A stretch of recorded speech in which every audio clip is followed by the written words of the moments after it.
I'm going to introduce the next team, a couple if you like. That's Francesca and Mike from Holy Cross High School and Cape Union Mart. I'm from the high school, she's from Cape Union Mart. Give her a round of applause, she deserves it. As Nadia said, it's an all-girls school, so I'm just a very happy principal. The discipline isn't a problem. Generally, a lot of talking to deal with, but we're going to keep our little show succinct. And Gresh, I think you can start us off. Hi, everybody. So Cape Union Mart has partnered with Partners for Possibilities twice. Our first school was a primary school out in Koeberg, just around the corner from Holy Cross. And their needs were completely different to what Holy Cross School is. And Holy Cross for me is different in a way that we didn't have most of the challenges when people think about schools. We didn't have children that are not eating. We didn't have children that had to walk 5Ks to get to school without transport. We had our own different needs. And that is what Partners for Possibilities is. It takes you to a school that has nothing and to a school that might have everything, but in those particular schools there are different issues that need to be dealt with. Next slide, Gresh. Right, here we have our vision and mission statement. Being a principal, I sort of do this in the afternoons after school, so I've copied and pasted this directly off our webpage. You are welcome to look at our webpage. Actually, I'd like that. There's a donation section as well, where you can read our vision and mission statement. We are an independent Christian school.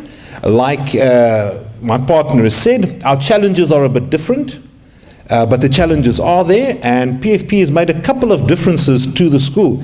Because our main mission is to just carry on teaching girls with good moral values to enter society. We may be a Catholic-based school, but we're open. We've got Christian girls, we've got Muslim girls, and they all leave there happy. And I'm going to hand over back to Francesca. We want to stay on our time here. Next slide there, Gresh. Oh, that's you. Okay. We're an independent school, so we don't have a board of, a school governing body, an SGB, which in many ways is nice because our board of governors is appointed. With other words, everybody has a particular role that is sort of mirrored in their daily life and daily activity. And the board or the SGB doesn't change every few years, like an SGB would. So there's quite a bit of stability. So when they pick up a project, these guys run with it until retirement, in some cases beyond. But we won't go there. Our school management team, we're a very small school. So there's one of the nuns, one of the owner's reps. We're a very open, family-like community of teachers. So I've got 2 HODs, I've got 1 deputy principal, and I've got myself there. And between that management team, we manage to keep the girls towing the line. We keep them happy. Very strict. My deputy is very strict. I'm sort of like Father Christmas as the school. If you're going to Miss Van Wyk, the girls pass my office and I say, got yourself into that one, sweetie pie. Off you go. Francesca, the next slide. No, this is still you. Oh, it's still me. Okay, well, our focus areas for 2016-2017, this cyberbullying thing, it's a problem. Cell phones, you can tell the girls switch them off. But before you know it, a mother is phoned because so-and-so said such and such about so-and-so again. So it becomes an issue. It becomes an issue because if you don't nip it in the bud, it becomes a problem. The school is constantly trying to improve on its honor scores. We do pretty well. There aren't boys to distract the girls, so they study. And our ANA scores are pretty good. Here in the Cape, it's the systemic testing. Sorry, that ANA is something I inherited from Joburg. So it's the systemic testing that takes place here. ANA's no more running. Our matric pass rate is pretty good. We provide free weekend classes in all the subjects where learners are having challenges. We maintain a firm, I know it says FRIM, but it means firm, moral focus, trust the principal, to prevent substance abuse and teen pregnancy. And we like to maintain a sound and supportive ethos. Now, the interesting thing about our school is that our girls don't come from Maitland. I've got maybe 5 or 6 from Maitland, 1 or 2 from Kensington, and so I've got girls that travel like myself from Somerset West in every single day. I've got girls from Khayelitsha. I've got girls from all over the show because parents just want to afford them this opportunity. And they bring interesting challenges. There's not a homogeneous challenge that you can deal with. There are some pretty interesting challenges there. And I've had a lot of support in that regard from Francesca. Gresh, if we could move on to the next slide. The community we serve and are served by, I'm going to let, do you want to say a few words there? No. Okay. So the community we serve and are served by, we've got some nuns staying on the property. They're all very friendly. We've got the church community. That is if we had to find a community. You know, like the community builder, who's your community? It's the people there in the church. Because my parent community is geographically just so wide and so vast. So we could maybe establish an e-community, but that has its own challenges. Our parents like to be involved. They support. They don't always attend meetings, but I also do gate duty in the mornings. And the principals know last year I had an interesting little dilemma with language. And parents were hanging out the window saying, you go for it, you just keep that policy as it is. I had so much support from the parents. And the ones that turned up at the meeting were saying, look, you change nothing. Ignore the Cape Times. They're just there to annoy you. So my parents are very supportive. They know what they want. And they will let you know immediately if something is out of place. They believe in high standards. Gresh, if we could move on. We are state of the heart, not state of the art. There was a heyday when Maitland was a different community, perhaps, and things were nice. I don't know if anybody's read Stephen King. He's an author who writes horror. The Dark Tower series. When I look at the property, sometimes I think, Stephen King must have spent some time here. Because there was a glorious heyday when this used to be what looks like a tennis court, but now I don't know. So it's there, and the girls play on it. We make sure it's safe. There's no hazardous objects. But for us, it's state of the heart, not state of the art. If a school closes down and we're short of science equipment, the chairs might say St. John's. I didn't steal them, I promise you. St. John's gave them to us.